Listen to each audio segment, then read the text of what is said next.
Our story begins at the beginning of the Middle Ages. What one may believe was a time of royal prosper was also a time of great suffering. So, let me explain.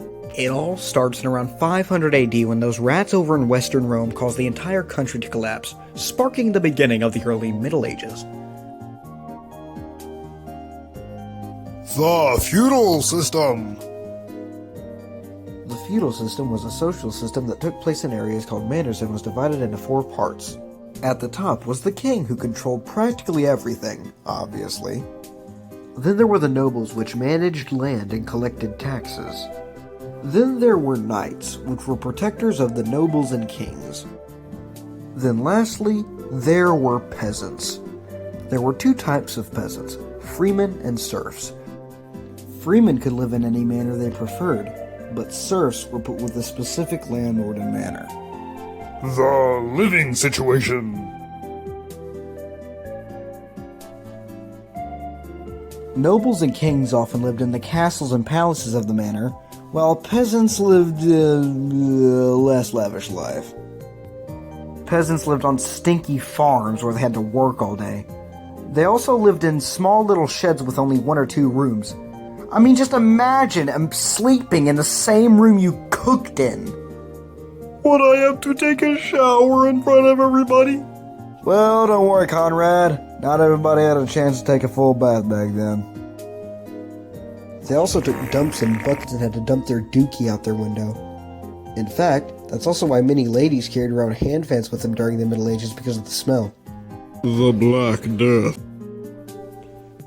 The Black Death was a horrid plague that caused a lot of crap in the Middle Ages. It started when trade was flourishing in Europe, and through this trade came fleas on rats from boats in Asia. Why? But anyways, the fleas started to bite not only rats, but also humans. Why? I don't know, maybe the people in Europe were stinky. But that's basically how it spread. So people started to develop symptoms.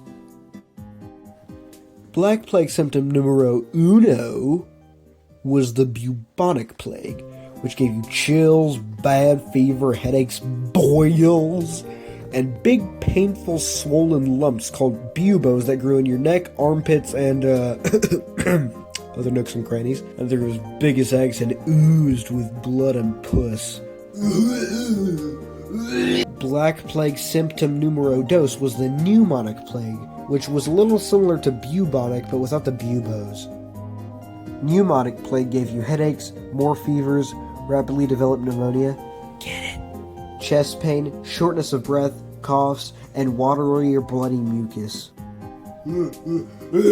Black Plague symptom numero tres, and most deadly, was the septicemic plague. Fever, chills, weakness, abdominal pain, shock, and bleeding into your organs, causing the death of tissue, mainly in your fingers, making them black and yucky.